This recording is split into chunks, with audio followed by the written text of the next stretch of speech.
Alrighty, boys. So this guy over here, Tradox, has got some next level Kuriboh swag because he styles all over his opponent. He trolls him multiple times, and it's just an amazing duel between Kuribohs and Monarchs. I mean, Monarchs in 2016 right now are not looking so great, but you know what? Kuriboh looking so much better after you guys check out this, and I will also give you guys a deck profile for any of you Kuriboh fans that are interested in building a Kuriboh deck, which it's not that bad. I mean, is it on the same level as ABC? Absolutely. Completely destroys ABC, confirmed. ABC got no chance to get against some young Kuribohs. But let's go ahead and watch this. So he makes a Princess Sprite over here. So 2 level 1 monster, you detach 1 to excavate the top card of your deck. If it's a spell trap card, you can add to your hand. Otherwise, you send it to the graveyard. And a lot of the Kuriboh cards have benefits in the graveyard, especially this card over here, Kuriboh, which can get you as many Kuribohs as you can get when you go ahead and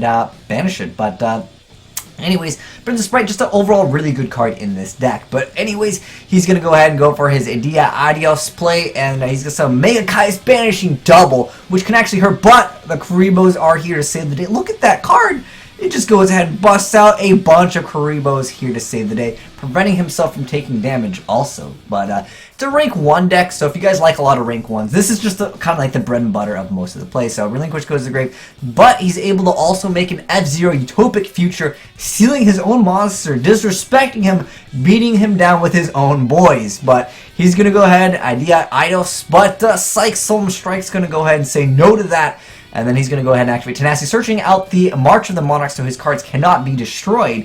But he's going to go ahead and destroy his opponent's stuff. But if this card would be destroyed, he can detach material. He goes ahead and attack into it, but it doesn't matter because this card can't be destroyed in battle. And if anything battles this card, it's going to go ahead and swap control for that turn. But anyways, he's going to go ahead and attack that, and then he's going to Utopic, and he's going to go ahead and attack over the Kuraz over here and take a bunch of damage. 400 life points. Is a Monarch player going to come back, activating the Kuri Bandit effect during the end phase to go ahead and mill some cards, or excavate as it is called. But next up we got the Instant Fusion. Pretty good stuff over here. Going to be able to get out some stuff later on, perhaps with that Instant Fusion.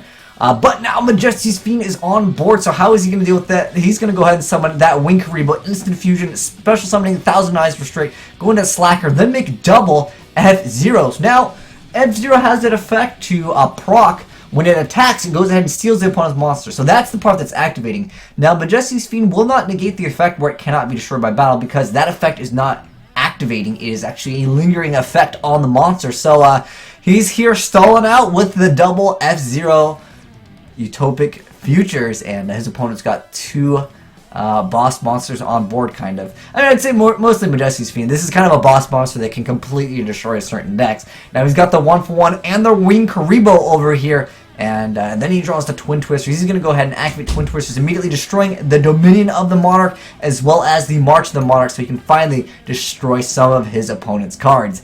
Then he's going to go ahead and activate Reasoning, revealing some cards, Upstart Goblin, and then a card I've never heard of. Who is this? Tanmatatai. Alright, your opponent can activate cards or effects in response to that activation of a monster effect activated by a monster that was normal summoned or set. So he's going to go ahead. He's getting rid of his own Majesty's Fiend. He's like, you know, I had enough of your shenanigans. I'm going to go ahead and attack you. But then Psych, Kuriboh activated. Going to go ahead and just special summon a bunch of monsters. Rainbow Kuriboh going to go ahead and attach itself to the Aether, the Heavenly Monarch over there, and Rainbow Kuriboh is going to go ripping pepperonis. But Wing Kuriboh also has that effect where you can't take any damage for the rest of the turn.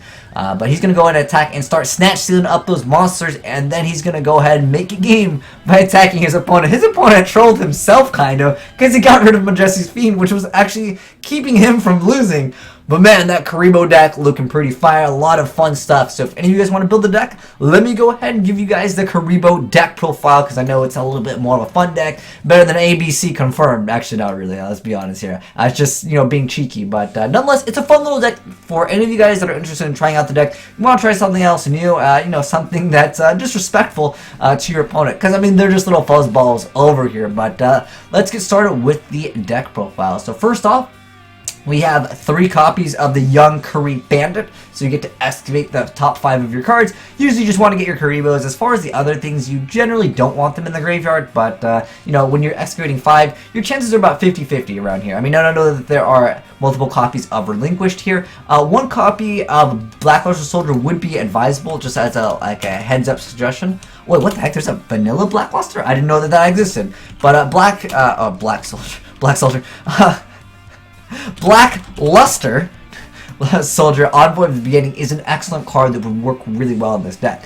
But anyways, next up we have Sphere Kuriboh over here. So when opponents launch players attack, you send this card from your hand to the graveyard, change the attack monster to defense position, and then when you ritual summon a monster, you can banish this card from your graveyard as one of the materials. And that works really well with Relinquish because he's only level 1, so great access to a lot of things with this card. Then we have the OG Kuriboh, probably one of the least good cards, like the lesser of like the good cards in this, because it's one of the older cards. It's just not that viable, but you know, tribute to the old school fan favorite card from Yugi. And also we have double clear Kuribohs, so whenever they would activate a monster effect that would inflict damage, you can discard this card to negate it. It's not really too useful for that, but when an opponent's monster clears a direct attack, you can banish it and then draw a card, so it has utility in the graveyard. And then we have Ruling Kuriboh over here, so this card tribute, you get to draw a card, so pretty good, neutralizes the minus with the summon of the Relinquished. And then we have, there's 3 copies of Ruling Kuriboh, 2 copies of Wing Kuriboh, that's just different artwork. All about the winky face one. Shout out to Diva from, I was about to say League of Legends. Shout out to Diva from Overwatch for the winky face. Yeah, this is a much better artwork. If you run this one, it's 100% better. Next up, we got 3 copies of Kuriboh, so you banish it like you guys saw in the replays. You banish it, and then you're able to summon multiple Kuribohs. Then we got Rainbow Kuriboh, so you can prevent your opponent from OTKing you, or just, you know, be able to take less damage. Then we have 2 copies of Effect Veiler, 3 copies of Young Relinquished over here, and then we have 2 copies of Instant Fusion, 1 1-for-1, 1 Raigeki, 3 copies of Pre-Preparation of Rites, 1 copy of One Day at Pepperoni, 3 copies of Black Illusion Ritual, 3 copies of the Flute as Summoning Kuriboh, so you're able to summon it straight up from the deck. This is a really great card to prevent yourself from losing, especially with the Ring Kuriboh over there. Then we got 2 copies of Twin Twister, 1 copy of Burial from a Different Dimension, and 3 copies of Solemn Strike. For their extra deck, we got 2 copies of Thousand Eyes Restrict, triple Sylvan Princess Sprite, 1, this guy looked like the guy from Kirby, I forgot his name. I think it's King DDDD.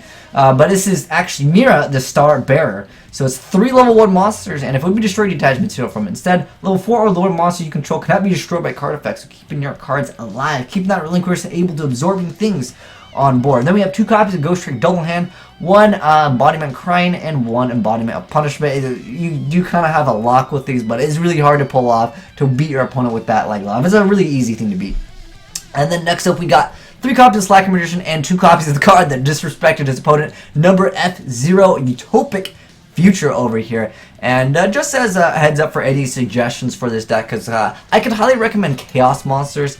So if you guys want to help me build this deck to make it a little bit better, I wanted to give it to you guys originally, just like you guys saw in the replay. But I think that we can make some improvements upon this deck. I played Chaos for a long time, it was one of my favorite decks. So if you guys want to build this in real life, maybe you're missing a few cards. More likely, if you're a budget player, you probably don't have Solemn Strikes. But other than that, I'd say the deck is relatively budget friendly for anyone that wants to try this deck. So I'm going to go ahead and make some suggestions for some of you guys that want to replace Solemn Strikes, because I understand a lot of budget fans will like this deck. So I want to make it a little bit more budget friendly for you guys. I know Raigeki not the most expensive card, but I know a lot of people complain Raigeki too expensive. Now we already have it at 40.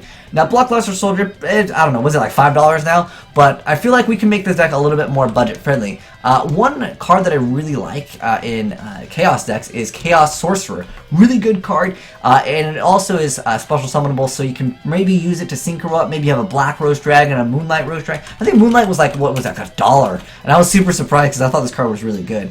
There's also Black Rose Dragon, so you can go Chaos Sorcerer, banish something, summon Effect Veiler, go for something else. That can also be something that you guys can look into for Chaos Monsters. You can make it a Synchro variant if you would like to. One thing I love doing with Relinquish is absorbing a monster, then synchroing with Relinquish, then that monster is basically, you eat that monster for free basically. Or if you go for a Thousand Eyes Restrict, you can obviously use that as material for something else. So you kind of use it as like a stepping stone to make other things after you absorb something. to be able to OTK, because, you know, when Thousand Eyes Restrictions on board, has that effect where other monsters can't change their battle positions or attack. So you might not be able to OTK, but if you use it as like material for something else, you can definitely use Chaos Sorcerer. But maybe like Chaos Sorcerer, like Relinquish, and like an Effect Veiler, right? You absorb a monster, you banish a monster, you summon Effect Veiler or whatever you want to play.